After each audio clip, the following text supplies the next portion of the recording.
noted in the last tutorial that in every language there are rules of how morphemes fit together to form words. They must be in a certain order and in a certain place in the word. We also looked at some different types of morphemes and what function those different types have.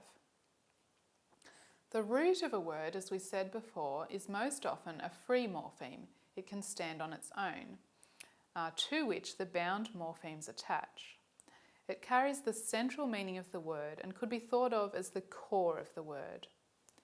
Derivational affixes that change the meaning are normally closer to the root than inflectional morphemes that carry the grammatical information. So we say walkers.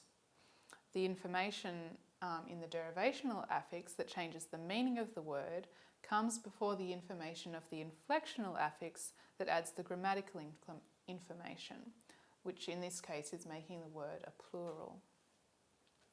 We say that derivational suffixes attach to roots to create stems. So the stem in the word here is walker. A stem is a word in its own right. Inflectional affixes are added to stems, not to roots.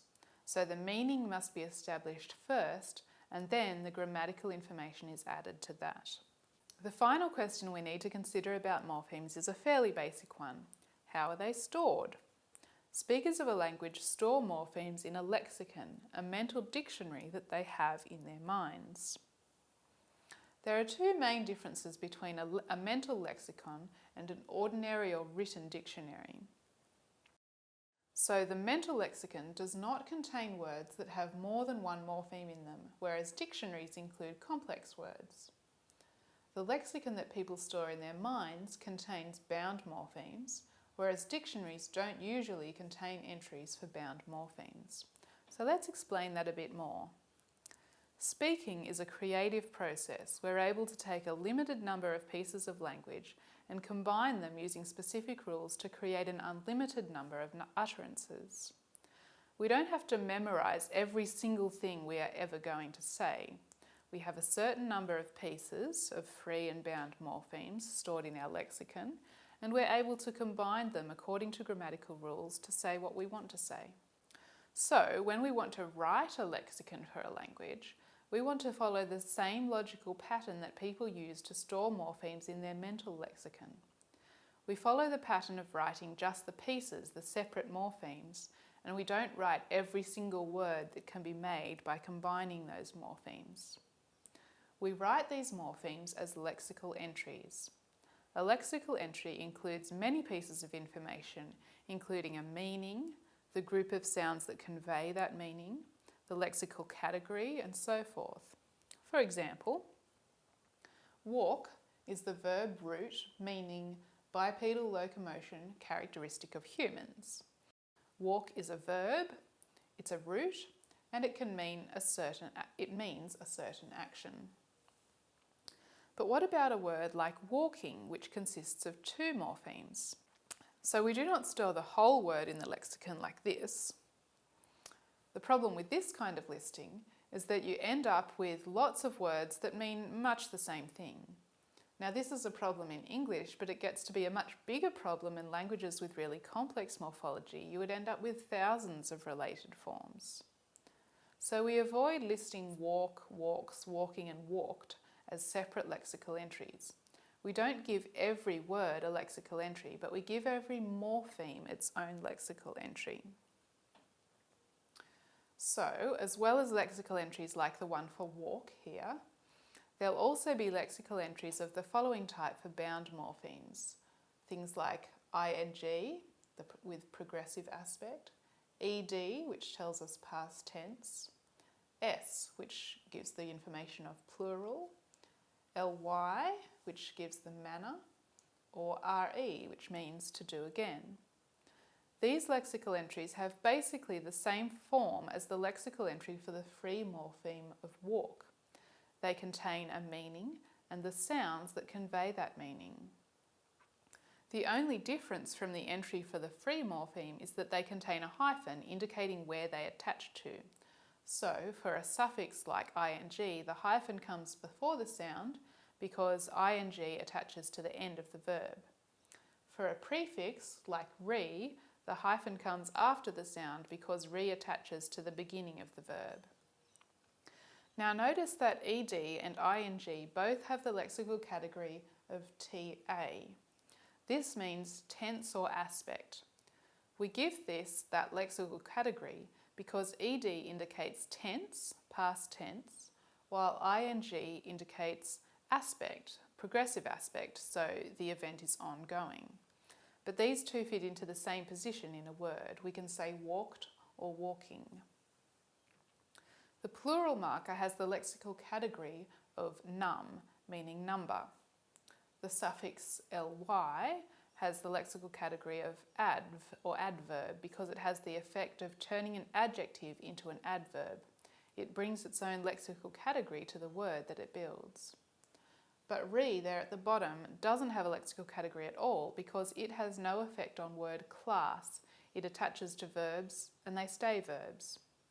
Now don't worry too much if some of these terms are new to you. We'll be explaining them in more detail later when we look at the structure of English. Some morphemes can have different phonological forms and change their sound depending on the environment.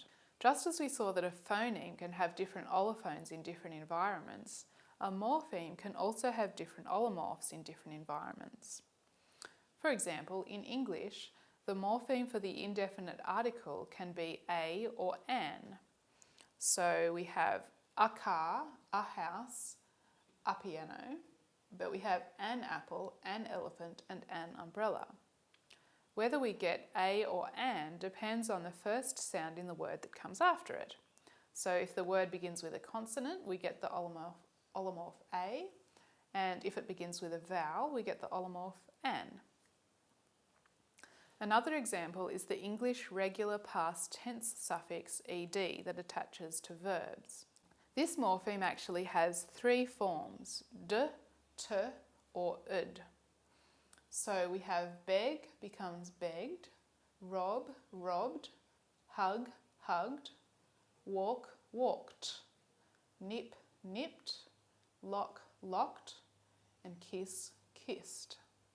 If the suffix comes after a voiced consonant, you get d, which is voiced.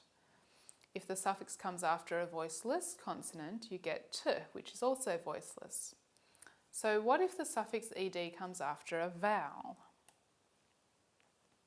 We have glue, glued, sigh, sighed, roar, roared, and sow, sewed. So if the suffix comes after a vowel, you also get d. Why? Because vowels are voiced. But that's not the end of the story. From need, we have needed, and from hoot, we have hooted. So if the suffix comes after t or d, the suffix is id. Why? Because the consonant at the end of the root is too similar to the consonant of the suffix. They're both alveolar plosives. They need to be separated by a vowel, so the most neutral vowel, the schwa, is inserted to keep the consonant of the suffix separate from the consonant of the root. This is a process called assimilation. Something changes to become more like the sounds around it in some way. This is just one of the morphological rules that apply to our language and that we store in our minds as English speakers. And every language has different rules. It is in their morphology that we most clearly see the differences between languages. Some of the major types of morphologies are isolating, such as Chinese, Indonesian, Thai, and Yoruba, a language from West Africa. Isolating languages use grammatical morphemes that are separate words. Then we have agglutinating morphologies, such as Turkish, Finnish, Tamil, and Austronesian and Tibeto-Burman languages.